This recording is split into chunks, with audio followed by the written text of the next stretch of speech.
Okay, imagine this. Picture a really bright student from Bangladesh. They get accepted into a great data science program, University of Redlands in California. And not just accepted, but with a massive scholarship. We're talking 61,932 luggers a year. Wow, that's significant. Pretty much a full ride. Almost. And their finances look solid otherwise, like $75,000 in family savings, parents earning $50,000 a year. The tuition gap is tiny, only $750 annually. So on paper, everything looks perfect. Secure funding, prestigious program. Exactly. But then, July 15th, 2025, they go for their F-1 visa interview. It lasts less than a minute. Less than a minute, seriously. Yeah, rejected. After only 60 seconds, what could they even ask? Apparently just two questions. How will you finance your studies, and what are your plans after graduation? And that was it. That was it. And here's the really puzzling part. The officer didn't even look at the I-20, didn't glance at the financial documents they brought. Okay, that is baffling. No review of the core documents. None reported. It leaves you scratching your head. Right. A candidate who seems so well prepared denied that quickly. It does sound incredibly frustrating. And unfortunately, situations like this, while maybe not always that extreme, they do happen. It's not as rare as you'd hope. Really? Yeah. And often, behind these seemingly arbitrary rejections, there's a specific piece of U.S. immigration law. It's called INA 214B.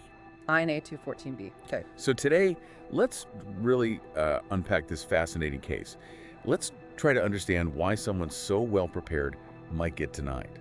And maybe more importantly for you listening, what concrete steps you can actually take for a successful reapplication if you end up in a similar situation. All right, let's definitely get into that why. Why deny someone under this 214B when they look so good on paper? What's the core idea here? Well, the fascinating and sometimes frustrating thing about INA 214B is where the burden of proof lies. It's entirely on you, the applicant. Entirely. Entirely. The starting point, legally speaking, is that the U.S. government presumes every visa applicant intends to immigrate permanently. Ah, okay. So you start from a position of needing to prove them wrong. Precisely. Your whole interview, however short, is basically your chance to overcome that presumption. You have to actively convince the consular officer of essentially three key things. Okay, what are they? First, solid financial backing. You need to show you can genuinely afford your entire period of study. Right, makes sense. Second, and this is often the trickiest, you have to prove non-immigrant intent, meaning you have a clear plan and strong reasons to return to your home country after your studies are done. Got it. Ties back home. Exactly. Ties back home. And third, you need to demonstrate serious academic and career intentions. Show that your reason for studying in the U.S. is genuine and fits into a larger plan. Okay, financials, intent to return, and genuine study purpose. But this brings us right back to the, well, subjective nature of these interviews. Right, the less than a minute interview. Exactly. Consular officers are trained to make very quick assessments. It's less like a detailed check of your papers and more like a rapid-fire judgment call based on your answers and, frankly, your demeanor. So even if you have stacks of documents? Even then, as we saw in this student's case, they had everything seemingly in order, but the denial came after just those two questions. The officer might not have even seen the detailed proof. Which just highlights how much rests on those few moments of interaction. Absolutely. It shows it's not just about having the documents. It's about how you project your case, your confidence, your story in that very brief window. Your papers are the foundation, sure, but your performance, your ability to communicate clearly and concisely, that's crucial. That's a really key point, the projection aspect in such a short time. Okay, so let's shift to the practical side. For you, our listener, if you've faced a denial like this, despite feeling totally prepared, what can you actually do? What's the next step to boost your chances? Right, the what next. This is where you turn that rejection into sort of a strategy section for reapplying. The first thing, and this is fundamental, is go back to your paperwork. Your DS-160 and I-20. Yes, exactly. Review your DS-160 application form and your I-20 meticulously. You're looking for absolute consistency. Consistency in what? Everything. Financial information, your stated academic plans, the program dates, any little mismatch, even something that seems minor, could potentially raise a flag or cause doubt for an officer looking for reasons to deny. You want to iron out any potential inconsistencies. Okay, double check everything matches up perfectly. What else? Second, and this is huge for overcoming that 214B presumption, strengthen how you demonstrate your ties to your home country. We mentioned this earlier. How do you demonstrate that effectively? You need to be explicit. Talk about your family connections, parents, siblings, spouse, children, whoever depends on you or expects you back. Outline clear, long-term career plans that exist in your home country, mentioning things like property ownership, family businesses, ongoing community responsibilities, anything tangible that shows you have compelling reasons to return. It's about painting a picture for the officer, a narrative of why you will go back. So it's not just having ties, it's clearly articulating them. Precisely. Third point, work on your interview preparedness. Practice answering questions about your finances, your specific course of study, and what you plan to do after graduation. Practice how, though? Just memorizing answers? No, definitely not memorizing word for word. That can actually backfire and make you sound robotic or rehearsed. Officers notice that. Oh, okay. The goal is to practice giving concise, confident, and natural explanations. You want to sound knowledgeable about your plans, but also genuine. Mock interviews can be incredibly useful here. Like role-playing the interview? Yeah, with a friend, a consultant, whoever.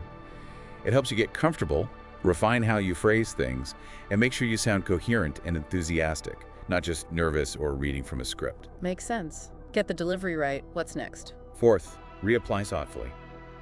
There isn't a mandatory waiting period, technically. You could reapply the next day. But should you? Probably not. It's usually wise to wait at least a few weeks. Why wait? It gives you actual time to address the potential weaknesses, to maybe gather stronger evidence of ties, like a new letter confirming a future job offer back home or updated bank statements. And critically, it gives you time to really internalize your explanations and practice delivering them well. Rushing back in without addressing the potential issues rarely helps. Okay, so take some time, regroup, strengthen the case. Anything else? Yes, one last point. When you do reapply and have your next interview, be clear and honest. If you think nerves really got the better of you the first time, it's okay to mention that briefly and sincerely. How would you phrase that? Something simple like, "Officer, I was quite nervous in my previous interview, and perhaps I didn't explain my post-graduation plans in my home country as clearly as I intended to." It shows self-awareness and gives you a chance to provide that clarity now. That's good advice. So putting it all together, it sounds like F-1 refusals, even for really strong candidates with scholarships, are more common than people might think. They are, unfortunately. And often it boils down to these quick subjective judgments made in very short interviews. That's often the case, yes. So the main takeaway seems to be preparation is just absolutely critical. You've got to tighten up that application, practice your answers until they feel natural, and crucially, make that intention to return home crystal clear. Absolutely. Those are the pillars. And the good news is, if you do that work, if you refine your approach based on these points, getting approved on a second attempt, maybe within, say, the next 20 to 25 days, is definitely achievable. There's definitely hope. That's encouraging. So, for you listening, what does this all really boil down to? Well, it's clear that while having all your documents in order is vital, it's often not enough on its own. Your ability to clearly, confidently, and concisely articulate your plans, your finances, and especially your strong ties to your home country might matter just as much, if not more, in those incredibly brief, high-pressure interview moments. It really underscores that human element, doesn't it? Which makes all this preparation we've discussed even more vital. It does raise an interesting question, though. Oh. In this age where we have so much digital documentation, mountains of data, how much do critical decisions like this still hinge on these immediate, subjective, face-to-face interactions, these sort of gatekeeping moments? What really stands out to you from all this? That's a fascinating thought. The tension between data and human judgment, definitely something to ponder. But let's bring it back to actionable advice for all you F-1 visa aspirants out there. Remember the key takeaways from our deep dive today. First, meticulously review all your documents, your DS-160, your I-20, your financial proofs, make sure everything is perfectly consistent. Second, actively strengthen the evidence of your ties back home. Don't just assume the officer will connect the dots, spell it out. Third, practice your interview responses. Not rote memorization, but practice until you can speak about your plans concisely, confidently, and naturally. Consider mock interviews. Fourth, if you do need to reapply, do it thoughtfully. Take the time needed to address potential weaknesses before jumping back in. Your journey to study abroad is a huge undertaking, a real testament to your ambition. These visa hurdles can be frustrating, but with the right preparation and approach, you absolutely can navigate these challenges. All the best, and we will meet again with another important subject in the next video.